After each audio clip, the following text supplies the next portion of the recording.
My family snubbed my promotion celebration. A week later, I got a $2,000 request for Dad's party.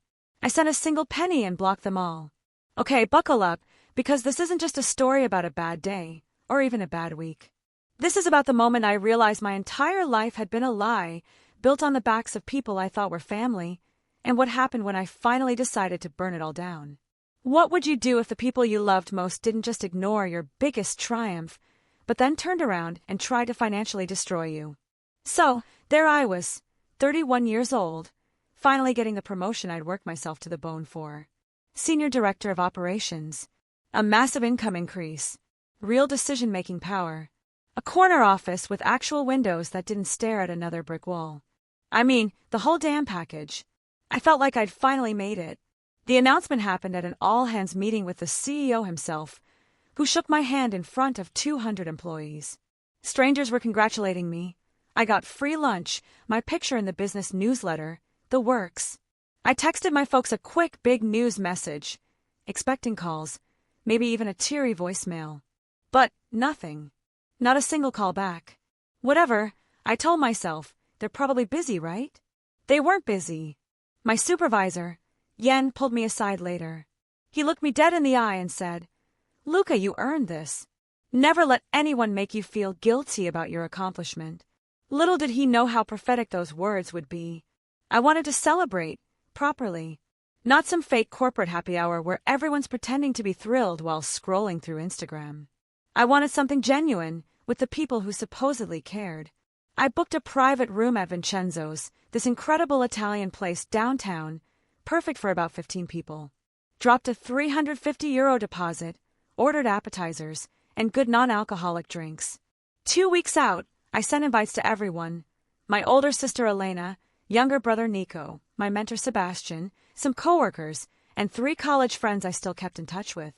Anna and Giovanni, of course. The invitation was explicit. What it was when it was. I saw the red receipts. Anna even replied with a flurry of celebratory emojis. Elena sent a strangely serious, proud of you message. Nico just gave a thumbs up. Giovanni never replied, which was typical. He treated texts like ancient hieroglyphics. In the lead-up, I was buzzing. I even practiced a toast in my car like a complete idiot. That's how good I felt. The day of, I got to Vincenzo's at 7 p.m., just to make sure everything was perfect. The private room looked fantastic, the tables set, sparkling cider chilling. Marco, the manager, kept congratulating me. He was a decent guy, no idea he was about to witness something absolutely pathetic. 8 p.m. No one. I optimistically texted the group chat. "Hey, I'm here when you guys arrive." More red receipts. No replies. By 9 p.m., I'm sipping sparkling water alone, while Marco brings breadsticks. At 9:30, my coworkers text me to say they're leaving. My college friends just vanish. Sebastian calls, his wife's in the hospital, the only valid excuse I heard all night. At 10 p.m., I'm eating calamari by myself, Marco speculating that maybe the date was wrong. We both knew it wasn't. A young waitress looked at me with such genuine empathy. I swear, I nearly broke down right there, like a stray dog in a storm. At 10:30, I told Marco to cancel the main courses, paid for what I'd ordered, and left him an €85 tip. He tried to refuse it. "No, Senor, I can't take this." But he'd sat with me for 20 minutes, trying to make me feel better when he should have been running his restaurant. That was worth more than money. I drove home in utter silence, my phone lying dead on the passenger seat. No calls, no texts, not a single apology. Just me and my thoughts, a deadly mix even on the best of days. That night, I lay in bed, running through every possible explanation. Emergency, miscommunication, or maybe I just wasn't worth showing up for. That last thought clung to me like gum to a shoe. The next few days, radio silence, nothing. Then, on Thursday, a text from Nico. "Hey dude, sorry about Saturday. Something came up. Congrats on the promotion though. Something came up." That was his full explanation, as if I'd invited him to watch paint dry, not celebrate the culmination of 6 years of my life. Nobody else said a word. It was like the celebration had never happened. Little did I know, the universe wasn't finished kicking me while I was down. In fact, it was just warming up. 9 days after my non-celebration, on a Monday afternoon, I'm in a budget review meeting when my phone vibrates. Family group chat. I almost ignored it, but morbid curiosity got the better of me. And then Anna's message landed like a bombshell. She was announcing Giovanni's retirement party next month, and they'd reserved the Grand Palm Resort for the entire weekend. Friday through Sunday, ocean view rooms, private beach access, catered dinner, live band, and more. Then came the gut punch. Cost per participant, €2,000. Please Venmo by Wednesday. Can't wait! I honestly thought it was a prank. A €2,000 per person retirement party. Less than 2 weeks after not one of them showed up to my promotion dinner without even a text. The sheer nerve of these people. Elena replied instantly, saying she'd already sent the money and Giovanni deserved it. Then she tweeted a selfie from some fancy breakfast spot, bragging about pampering herself before the big celebration. Meaning she had money for mimosas and a luxury weekend getaway, but couldn't afford to show up to a free dinner I paid for. Giovanni then chimed in with his usual fake humility act. "Oh, you kids don't have to do this." And then immediately, "But it means everything to me. I can't wait to celebrate with my family." The family that evidently no longer included me, but definitely included my wallet. I'd seen that play 1,000 times. The whole performance was so polished, it could have been on Broadway. Giovanni deserved a Tony for that guilt trip. I sat there in the meeting, completely absorbed, while my CFO droned on about Q3 projections. The person next to me had to nudge me twice. "Luca, are you okay?" I nodded, pretending to take notes. My phone started vibrating again as more family members piled on. An aunt booked her travel. An uncle asked about the dress code. Cousins I hadn't heard from in years flooded the chat with excitement. Then I noticed something. My brother Nico hadn't replied. It was just me and him, and the silence from his end was deafening. I excused myself, went to my office, closed the door, and just stared at that group chat. My assistant knocked, asked if I needed anything. I told her to hold all my calls and clear my afternoon calendar. That's when something shifted in my mind. The kind of clarity that comes when you realize you've spent your entire life playing a rigged game. I opened Venmo and sent Anna exactly 1 cent. In the memo I wrote, "Here's my contribution. Enjoy the party." If they wanted to play games, I was about to change the rules entirely. And trust me, I was playing for keeps. Then I did something I'd wanted to do for months, but never had the guts to. I single one of my family members' phone numbers. Anna, Giovanni, Elena, and even the extended family who'd participated in the never-ending guilt trips. The only number I didn't block was Nico's. Each block felt like shedding a weight I'd been carrying for years. 20 people, blocked in 2 minutes. It was therapeutic. I should have charged my insurance for that. But I didn't stop there. I spent the next 3 hours on the phone. I called my bank and had my parents removed from the joint account we'd set up years ago when they needed help. I moved all my money to a different bank entirely. And their mortgage. When they bought their house 8 years ago, their credit was so bad they couldn't qualify. I was 25, with solid credit and a decent income. Giovanni sweet-talked me into being a co-owner on the title. Said it was only temporary to get them approved. They'd refinance me off in a year or 2 tops. That was 8 years ago. Guess what never happened? If you guessed the refinancing, congratulations. You're smarter than 25-year-old me. My name was still on the deed, so I legally owned 1/3 of that house. I called the mortgage company and froze any changes made without my physical signature. I was also an authorized user on 3 of their credit cards. I removed myself from all of them. The customer service rep at the bank sounded genuinely concerned. "Sir, are you sure you want to close this account? It's been open for 8 years. I'd never been more certain about anything in my life. I changed the locks on my apartment.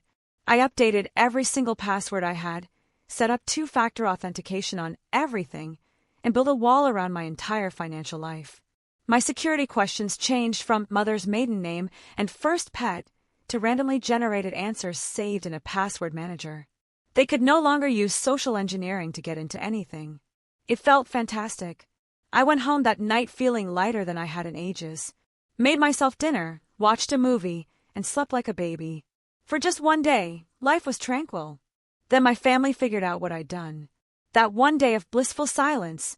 No guilt trips, no sob stories, no demands. Just me in my new corner office where I could focus on actual work without worrying about the next financial disaster that ended Tuesday night. I was making dinner when someone started pounding on my door.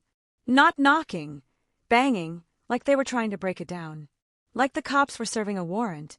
I peeked through the peephole. Elena. Her face was hot and contorted in that way she got just before she unleashed her full rage. I thought about ignoring her, but the pounding intensified. My neighbor across the hall, Felix, opened his door, looking visibly anxious.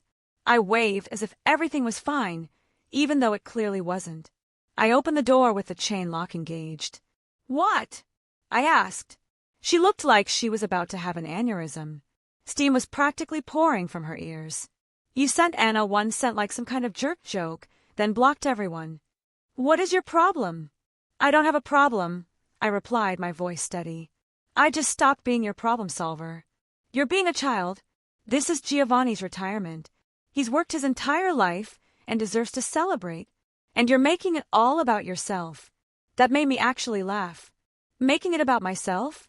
Like inviting my family to celebrate the biggest achievement of my career and having literally none of you show up? She smirked. "Oh my God, you're still hung up on that? It was just a dinner, Luca. Get over it." "Just a dinner," I said, my voice hardening. "Cool. Then Giovanni's retirement is just a party. He can get over not having me there."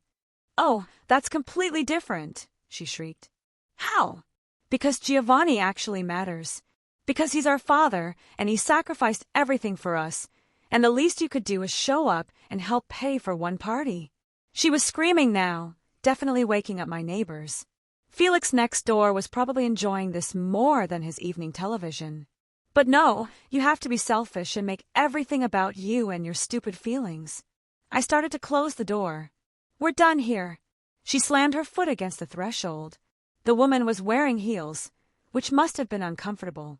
"You think you're so much better than us, don't you? With your fancy promotion and your fancy apartment.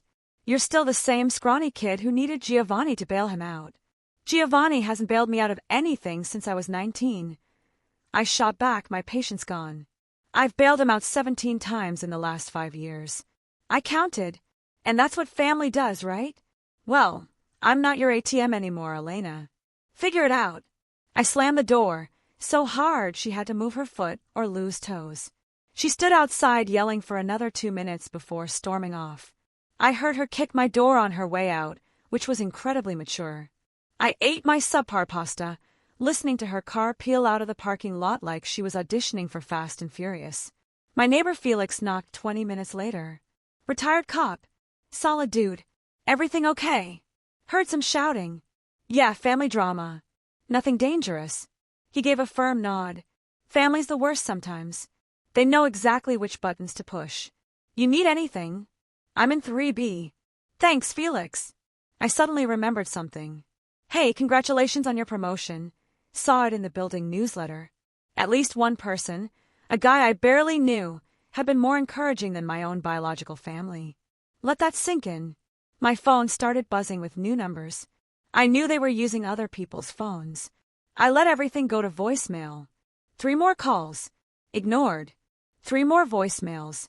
Then text messages started coming from numbers I didn't know.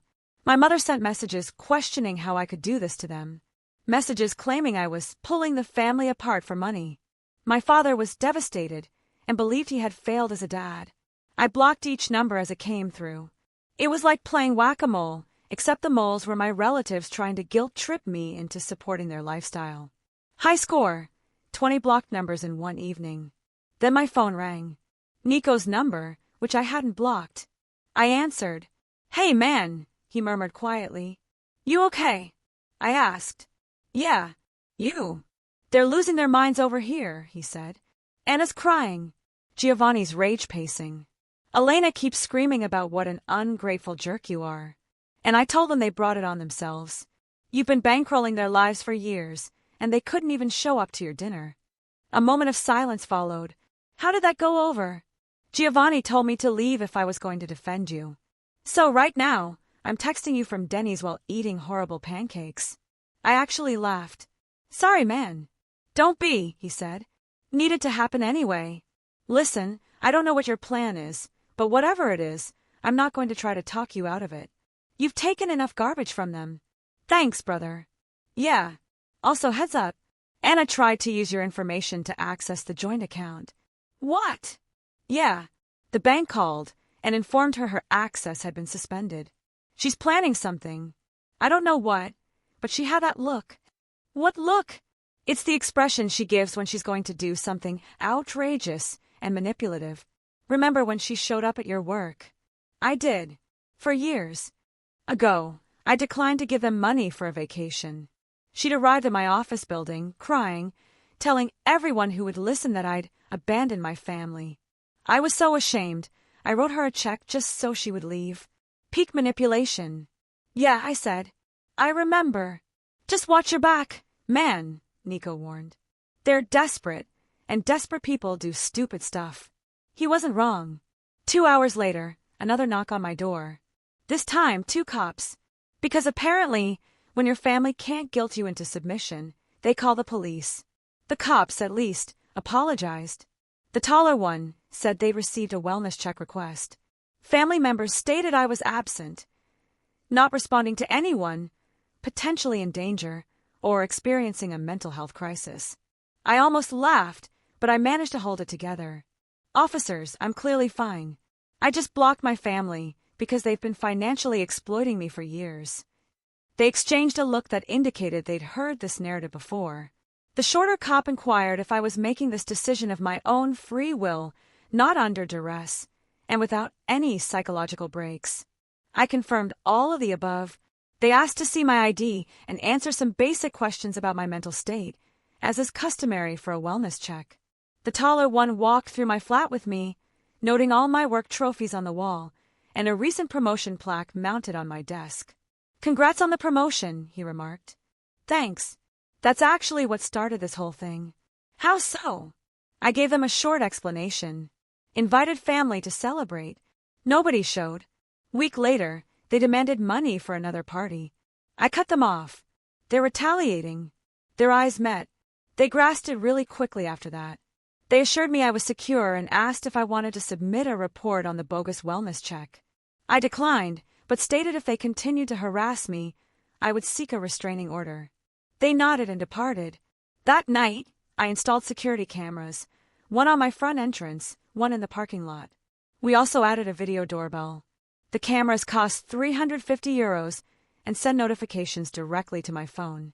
If they were going to escalate, I needed documentation and footage. Maybe I'd make a documentary about it someday.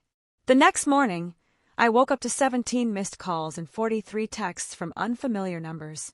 I deleted them all without reading. Work became my sole refuge. Every day, the first person in and the last to leave. My supervisor, Yen, inquired if I was all right. I informed him I was going through some family issues, but they were managed. He didn't push. Then the real stuff began. Someone attempted to log into my bank account. Failed. Password reset attempt. Failed. Someone attempted to use my debit card information at a gas station 3 states away. Declined. Someone attempted to take out a personal loan with my social security information, which was reported as probable fraud. At this point, I wasn't surprised, just sad, and perhaps a little pleased by the schadenfreude. I drove directly to my bank.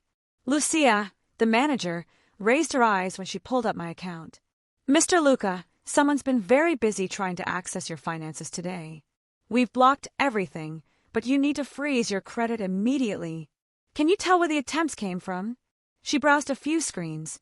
The login attempts originated from an IP address in your hometown. The loan application includes a co-applicant. She paused. Elena Luca. Related to you. My sister. Lucia's demeanor changed from concern to pure rage. I'm going to recommend you file a police report for identity theft and attempted fraud. This goes beyond family drama. It's a federal crime. She printed out all the attempted transactions, highlighted the suspicious ones, and provided me with paperwork. At this time, I had more proof than an episode of Law and Order. I filled out the report, gave them Elena's information, and explained the circumstances. The investigator who took my statement didn't appear startled. Family fraud is more common than you'd think, he warned, and harder to prosecute because courts are hesitant to send family members to jail. But we'll open an investigation, keep documenting everything, every call, text, and attempt. If this turns into stalking or harassment, we need a written trail. Armed with the police report, I went home and made a life-changing decision. I called my lawyer, Marco, who I'd used for contract reviews when I bought my property. It was time to go nuclear, and I had the code. Marco listened to everything. Years of financial extortion, a no-show at my celebration, a €2,000 demand, blocked numbers, attempted fraud. All of it. Luca, what exactly do you want to accomplish here? I want out of every financial entanglement with my family, and I want back every euro they owe me. That's going to be difficult to prove without documentation. I have documentation. Bank statements, Venmo transactions, screenshots of text message requests, all of it going back 6 years. There was a momentary breath. How much are we talking about? I don't know exactly. That's why I need you. I need a full accounting of every euro I've given them. That'll take some time and cost you in billable hours. I don't care what it costs. Make it happen. Marco got to work. Meanwhile, I began my own documentation. I spent the whole weekend going over every bank statement, Venmo transaction, transfer, and text message where they requested money. I structured everything in a huge spreadsheet that included dates, quantities, and what they claimed the money was for. This was when everything truly came into perspective. I wasn't their son or brother. I was a walking ATM that had been trained like a puppy. Once I laid everything out, the pattern became evident. Anna's tears dried up the moment I opened my wallet. Elena's guilt trips about family loyalty as she shared vacation images from locations I'd never seen. Giovanni's disappointing silences lasted precisely until I wrote a check. It was all there in black and white, with gloomy red figures. Over the course of 6 years, hundreds of transactions. Every single one following the same playbook.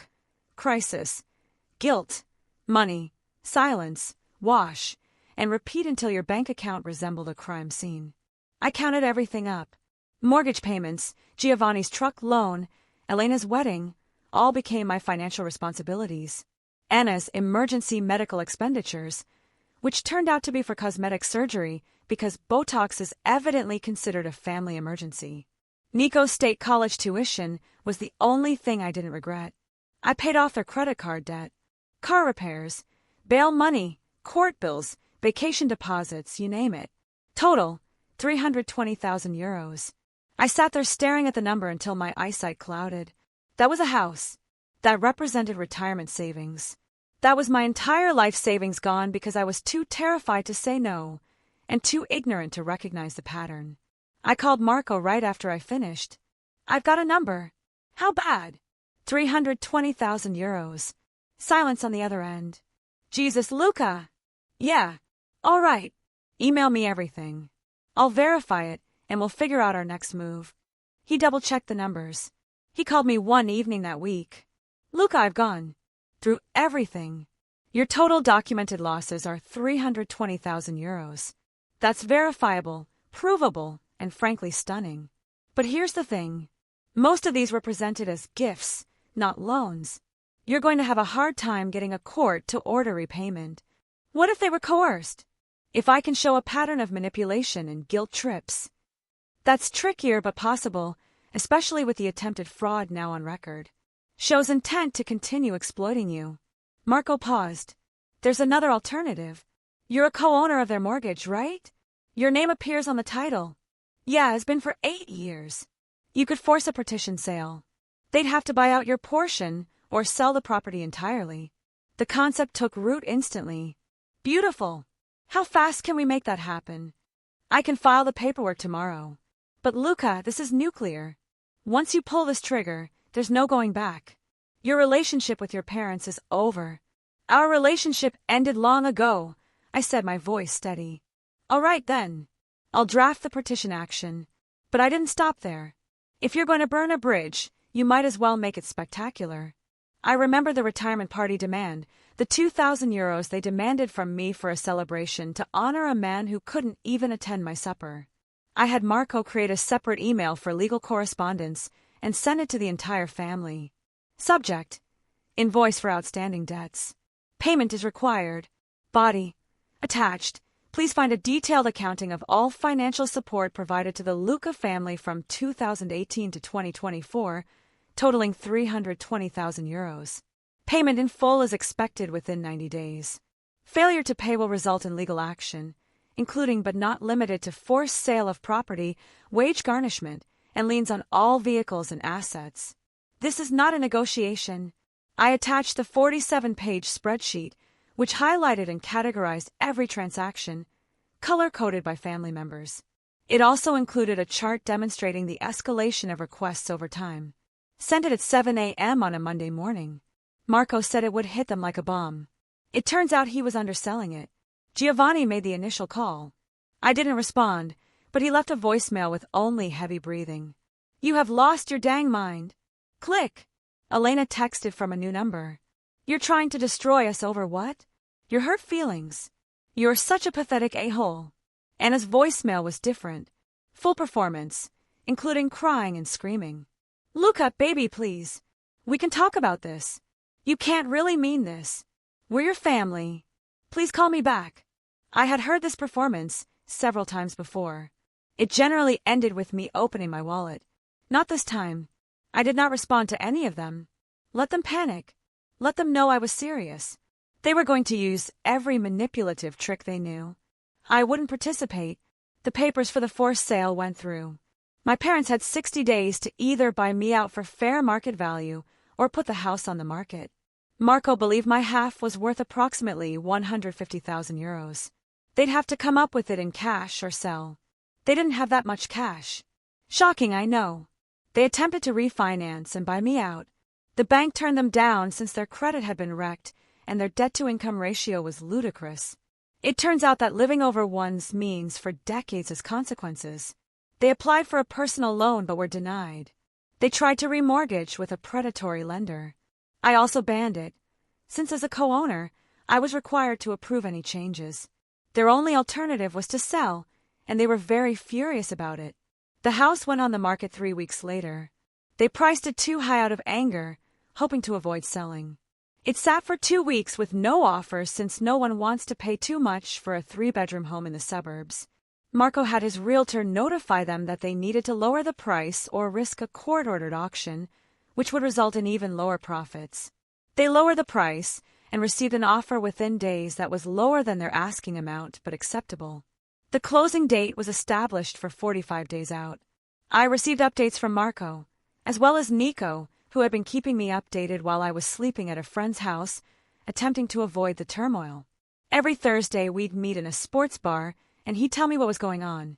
It was like watching a reality show, just sadder and with poorer decision-making. "Anna's losing it," he remarked. Like, genuinely losing it. She called me crying, saying, "You're destroying the family legacy." I reminded her that the family legacy was a mansion they couldn't afford and a lifestyle supported by guilt-tripping their children. She hung up on me.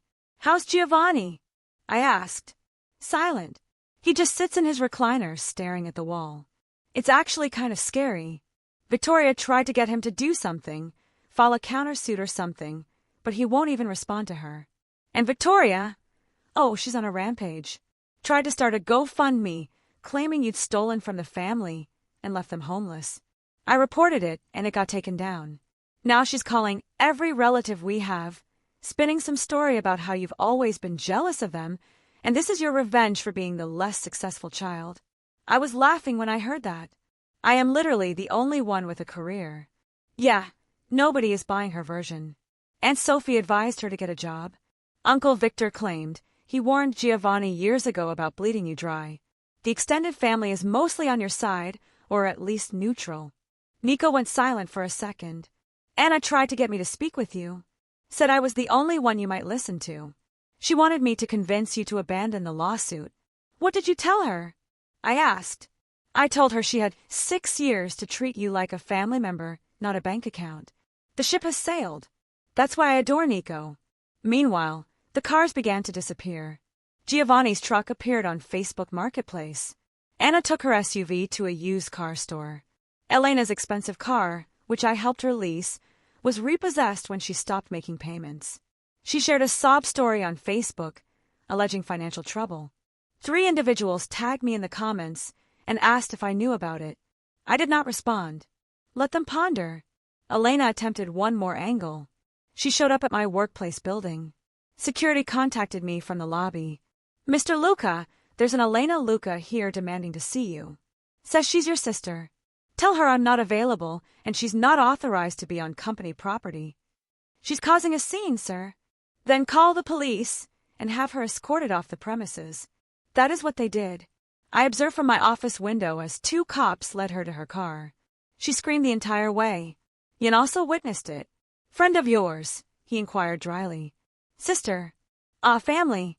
Not anymore. The entire staff received an email regarding tighter security. After that, I became a legend in the building, and not for the better. Then I heard from Nico that the house had sold. After paying off their mortgage, real estate costs, and other expenses, my parents received approximately 75,000 euros from the sale. They also sold the majority of their furniture, jewels, and anything of value. Anna's wedding ring ended up at a pawn shop. Giovanni sold his fishing equipment at a yard sale. Everything they had accumulated over the previous 30 years was liquidated. They moved into an inexpensive 2-bedroom apartment in a tough neighborhood.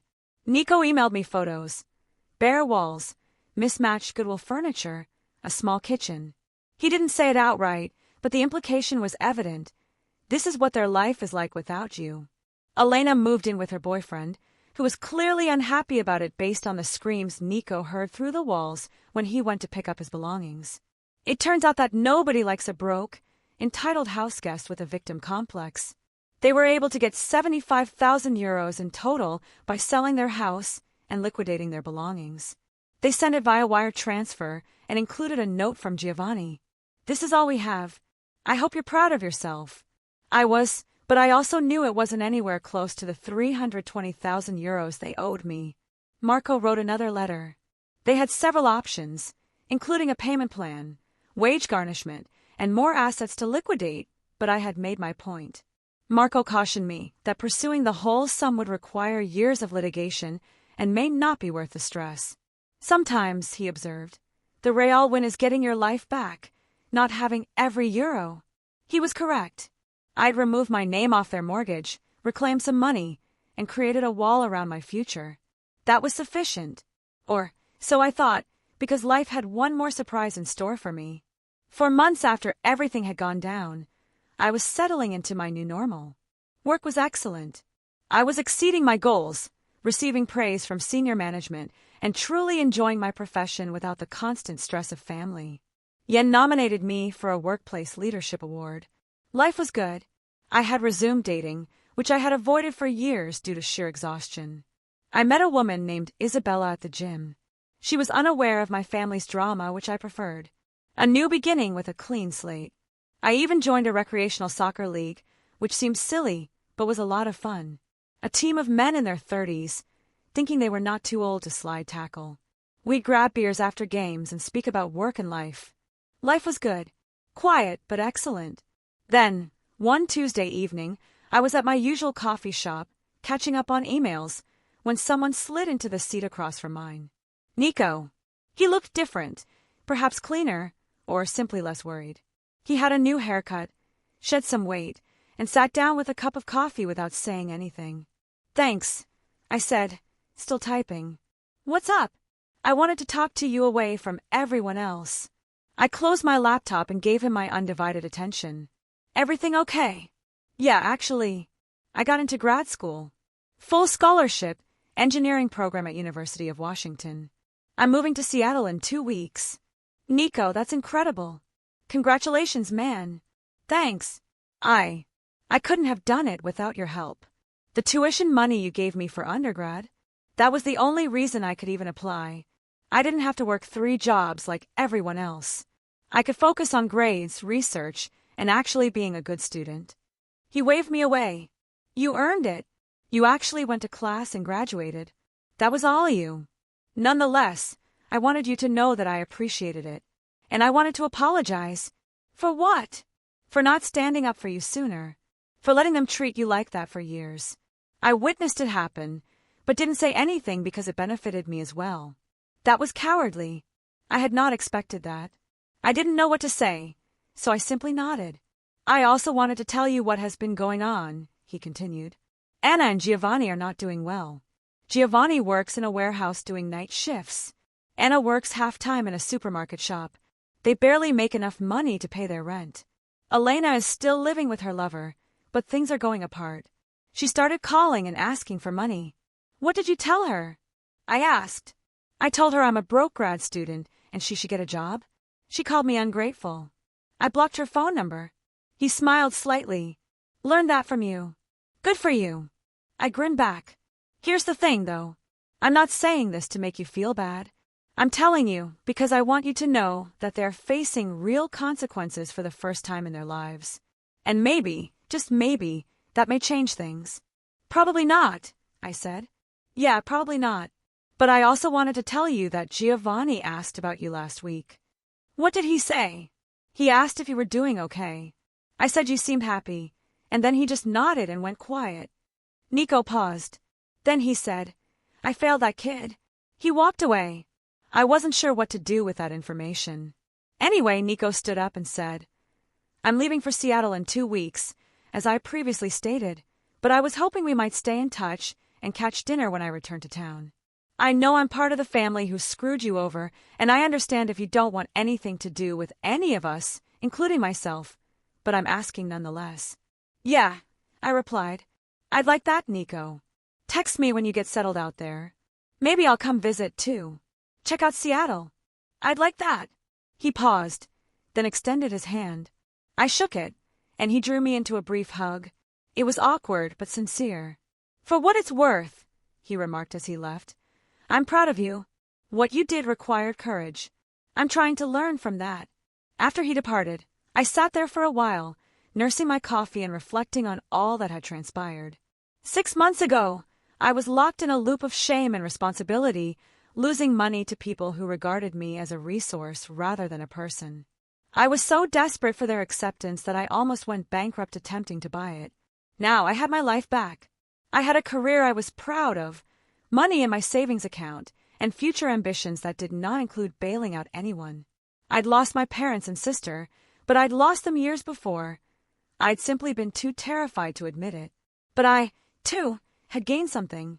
A brother who recognized me as a person, who was learning to set his own boundaries and create his own life. That was worth something. Maybe it was worth more than the money I'll never get back. What would you have done in my shoes? Have you ever had to draw a line with family like this? Let me know in the comments below. I'm genuinely curious to hear your thoughts.